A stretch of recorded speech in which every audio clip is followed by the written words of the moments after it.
All right, I think I'm recording now. Um, and so what I'm going to do is create a little video log of my morning's activities. And I hope I don't screw it up too badly. I've thought about giving this a title. I'm thinking of The Morning Meander or Meandering in the Morning, something like that. Now, this morning I'll be talking mostly about food, this is the very first time I'm doing this, so I'm not entirely sure that I'm doing it right. Wanted to get it on full screen, but it's got this large palette of things out here, and I can't get rid of it if I try to. I suspect I'll simply shut down the whole video, so I'm just going to leave it like it is. All right. Anyway, the morning meander. Now, I might point out that just because I'm going to be talking about food this morning doesn't mean that that's what I'll talk about every morning. If I get into politics, I'm sure that this will quickly, and if I post it publicly like on YouTube or something like that, I'm sure that it will quickly come to be dubbed the morning Meanderthal. So I figured I might as well put that out right there. Put it out there right now, This is the morning Meanderthal. Well, what did I have for breakfast this morning? So far, I have had what I've chosen to call my morning smoothie, simply for lack of a better name. And what it consists of is a concoction consisting of a blend of, the almond and coconut milk, although it's not the real coconut milk. It's just something. It's basically water and ground up coconut something or other. Doesn't have very many calories in it, or no calories, or well, it has some calories, but not many, and little or no carbs. That's the base, to which I add a tablespoon of coconut oil, a tablespoon of heavy whipping cream, and a tablespoon of olive oil. Now that's going to come up to about 360 calories. And there's maybe 40 calories or so in the coconut almond blend. So that's about 400 calories right there. And add to that a tablespoon of oat fiber. Now there's a reason for that. The oat fiber is almost 100%, not quite, mostly insoluble fiber, which is completely non-digestible and has no calories associated with it. Now all the other fibers, like psyllium seed husks or psyllium seed powder, these are a blend of soluble and insoluble fibers. Now there's a bit of a controversy in the ketogenic world about whether or not you should count net carbs or total carbs being the total carbohydrates in a certain food, and the net carbs being the difference between total carbohydrates and the fiber carbohydrates. Well, I think it makes a difference what kind of fiber it is, so that if it's insoluble fiber, I think it is reasonable to subtract that from the total carbs, because there are no calories associated with it, cannot be digested. Insoluble fiber, on the other hand, can be digested, and it does have calories associated with it, so I think it's reasonable to simply not count those. Now, when you find a lot of food products out there that say net 1 gram of carbs, well, they might have, say, 20 grams total, net 1. Well, there's a good likelihood that most of those carbs that they are claiming should not be counted towards your total carbs, are really soluble carbs, and they really should be counted. So, the best thing to do is when you're dealing with store-bought food, prepared food, the best thing to do is to just go with total carbs and ignore the net carb claims. Unless, of course, you're making up something like I do, a blend of something, and you know what's going into it, and you know that everything in it is insoluble. What I use for the insoluble fiber is something called oat fiber, which is hard to get. I mean, I've not seen it in any stores. You have to order it online.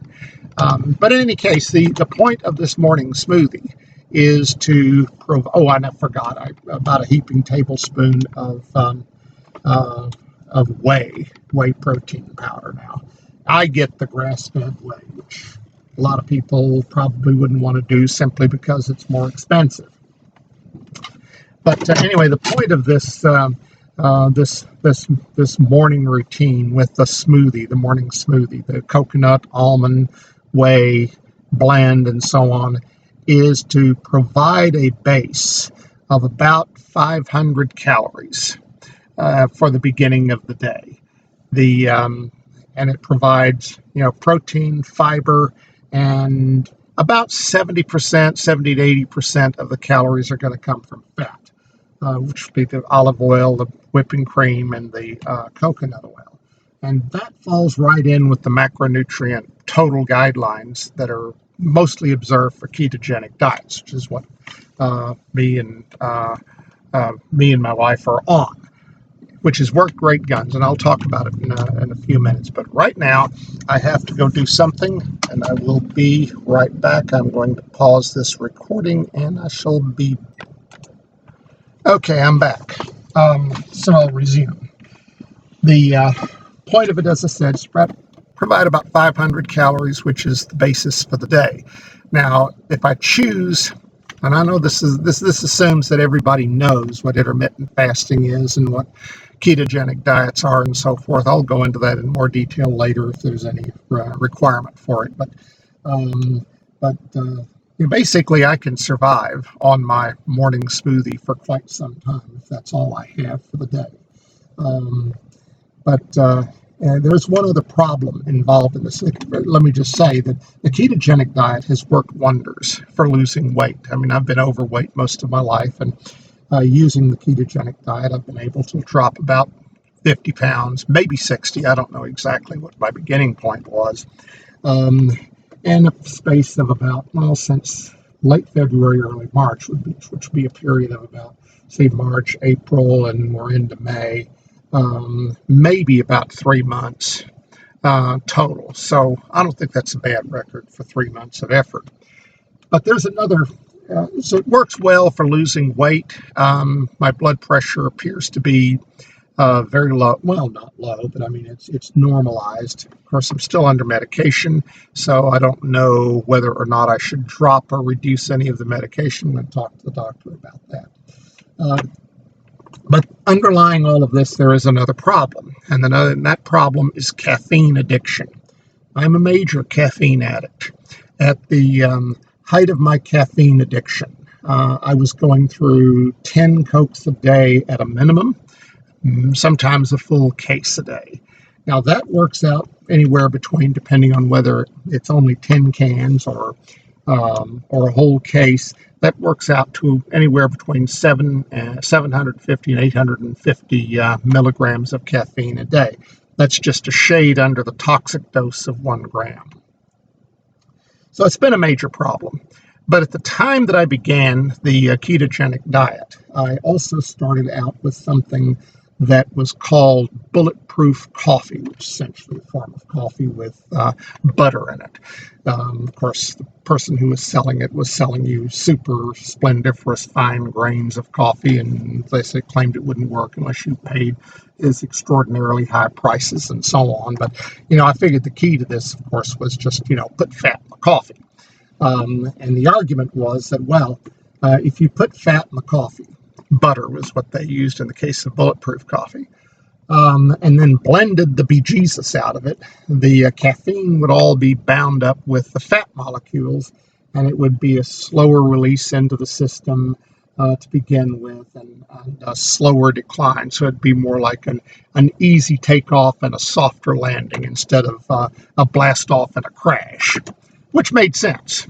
But I modified the plan a little bit. I used coconut oil instead of butter, and I would also put in a couple of drops of Thornton Laboratories vitamin K2 of the MK4 variety. There's some reasons for that talk about later. But in any case, and then blend it. And I went on that regime for maybe a month or so. Oh, by the way, I called it the drop kick coffee because I dropped K in it, right? So it's drop kick coffee and not bulletproof coffee. Well, anyway, this rocked on for a while. The problem, and what I had was I was trying to kick the caffeine habit, but I would get headaches in the evening. And so what I would do is I would have 1 cup of my drop kick coffee in the morning, and then a no-dose tablet in the evening, usually about 5 or 6 o'clock. And that stopped the headaches. I mean, it took a few days, maybe a week or so, for me not to notice any kind of an effect. You don't have to have a full-blown headache. You can just have a kind of a feeling of fullness in your head or a kind of a buzzing, not quite like what people describe as tendinitis, but still, just sort of like some almost subaudible sound in your head. But it took a few days, maybe a week or so. I'm sorry I didn't keep better records of all of this, but it took a little while for that to completely go away. And I figured, okay, this is great. I've taken my caffeine intake down from just under a gram to, just maybe 200 milligrams or so, because on the average there's about 100 milligrams of caffeine in a cup of coffee. Well, maybe and maybe not, because that depends on what coffee you get. It depends on how many grounds you use. It depends on how you brew it and so forth and so on. It can range anywhere from 70 or 80 milligrams of caffeine all the way up to 200. And if that was the case, then I was really more like, if I was on the high end, and I may have been, it was more like 400 milligrams of caffeine instead of 200. So, the problem with coffee and tea is that you can't really adjust or control for the amount very well.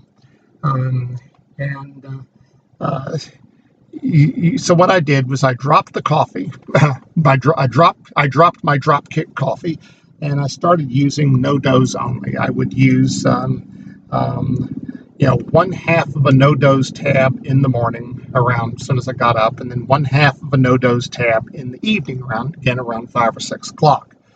Well, the immediate effect of that was that I started having headaches again. Not bad ones. Now, I might point out that I have tried a number of times to kick the caffeine habit by doing it cold turkey. And as bad a caffeine habit as I had, the effect of going cold turkey is that you would get very severe, disabling headaches that would cause vomiting and nausea and so on. It is not a pleasant experience, and I was unwilling to go through that experience again. So I figured I would try to moderate it, to sort of bring it down gradually, and hopefully I'll escape the worst of that kind of a symptom. And so far, it appears to have worked, at least to get me as far as I have gotten so far. In any case, I was the headaches came back. The headaches and the buzzing and the fullness in the head, that came back as soon as I went down to what I knew was 200 milligrams. But it never got severe, never got to the point of nausea or vomiting or anything like that. And eventually it went away. So then I figured, okay, well, now I can bring it down a little further. But then I had a problem, because the no-dose tablets are scored to break into twos. Unless I wanted to powder them, get a mortar and pestle and powder them and try to weigh them out on a gram scale or something like that. I really couldn't get it down to anything below the 200 milligrams split up twice a day. I'd have to go down immediately, from 200 milligrams a day to 100 milligrams a day, 100 milligrams once a day. And I had a feeling that that was probably trigger a reaction I really didn't want to go through. So I had to find some other way to bring the dosage down in a more graduated fashion.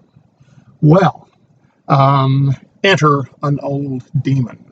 And the old demon in this case is Diet Coke.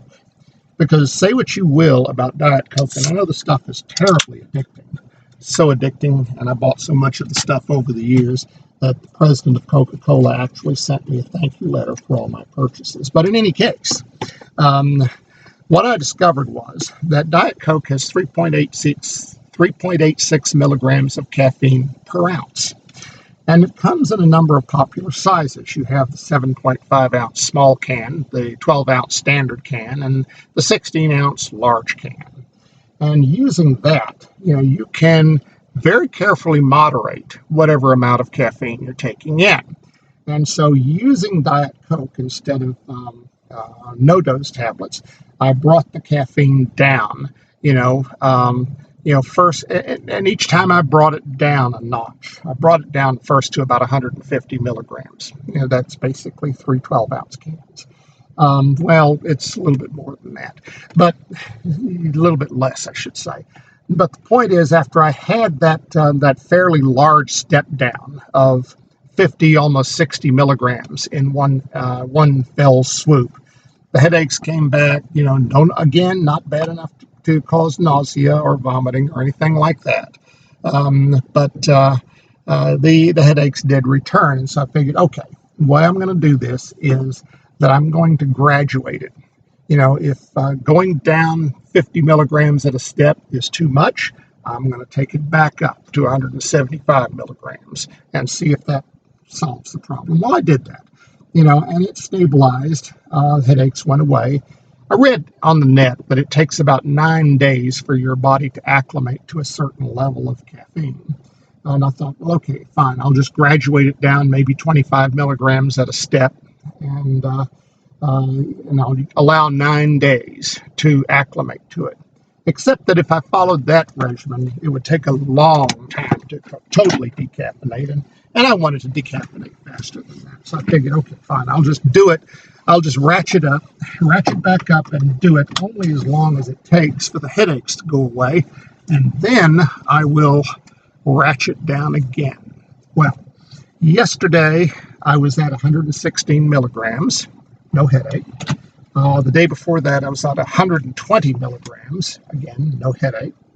And today I'm going to go for let me qualify that. Yesterday I had probably about 75 milligrams in the form of caffeine in the form of tea, which I normally don't do because Darylyn and I went out to Miller's Seawall Grill in Galveston, which she researched and found was one of the better restaurants. Snapper was excellent. Tea was wonderful. Now, I know this is a digression. This is an aside. But I have a method of evaluating restaurants. And the method of evaluating restaurants is to just drink their tea. If the tea tastes like prune juice or isn't completely fresh, then I judge the restaurant to be no good. Well, this restaurant had absolutely excellent tea. I mean, it was all you could possibly want. So, now the thing is, my caffeine count for yesterday was thrown off, but I don't know by how much. Simply because if you're drinking things like coffee or tea, you don't really know what the caffeine content is.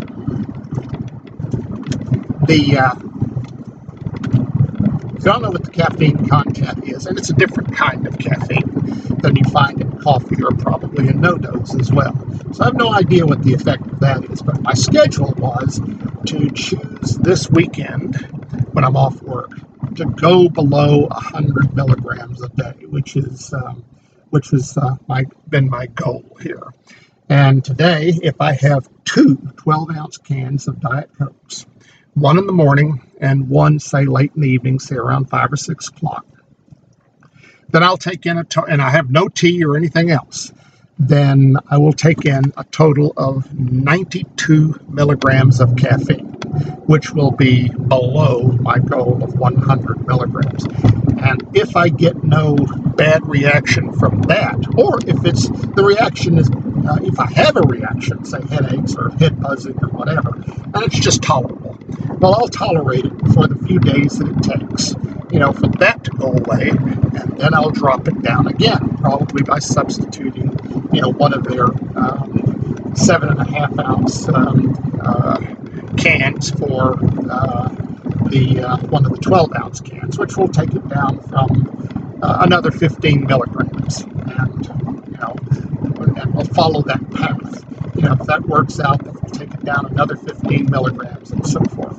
If I get it down below 50 milligrams a day of caffeine and with no headaches and no reactions, then I'll consider going cold turkey at that point. Well, no, I'll probably take it all the way down to about 30 milligrams before I try to just drop it all together. Because I figured if I acclimate myself to 30 milligrams a day and I drop it all together and I get a headache, well, fine, I can just take an Excedrin, because an Excedrin tablet has 32 milligrams of caffeine in it.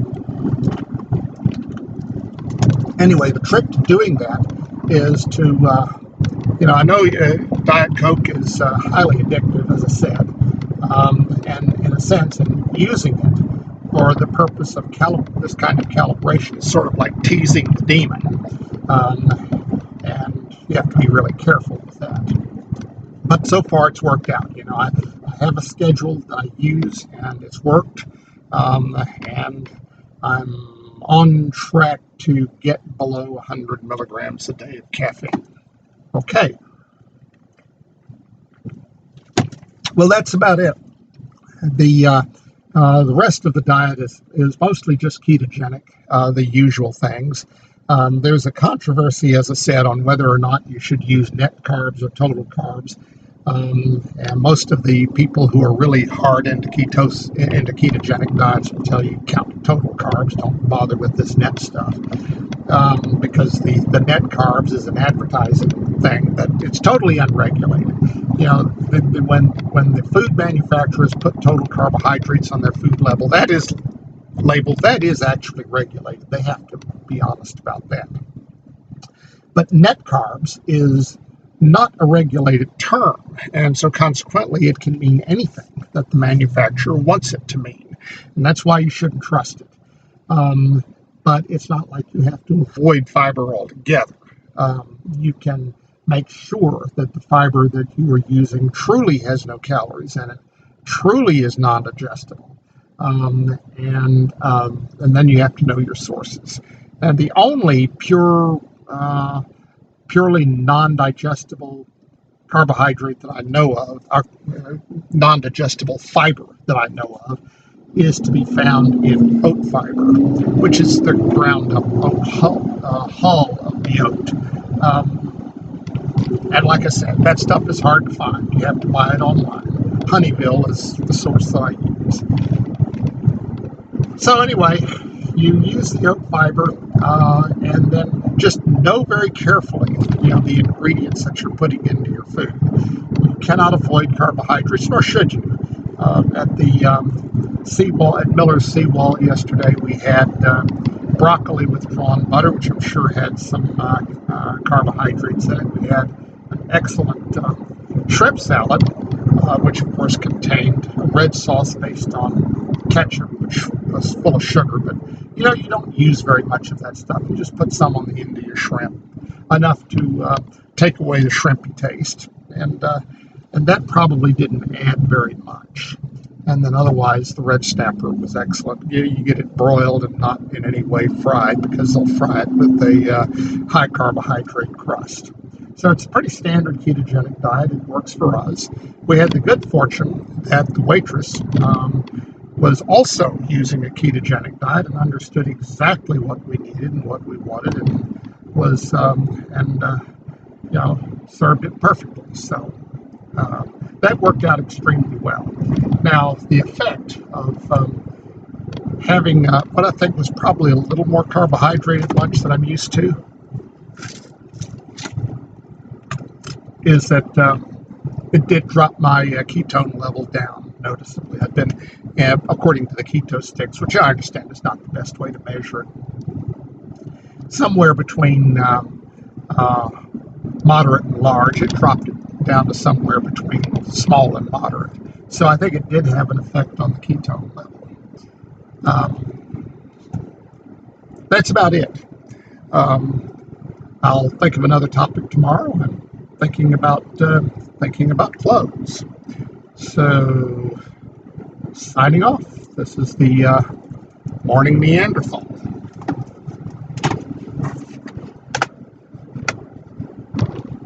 Well, I have to get to a stopping point before I can actually turn this thing off, because I'm driving and I don't want to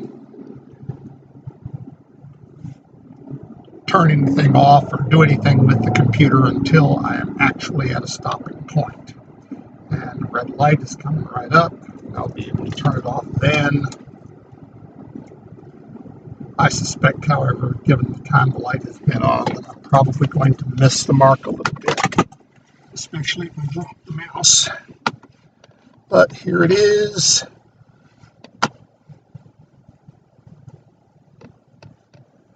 Warning Meanderthal.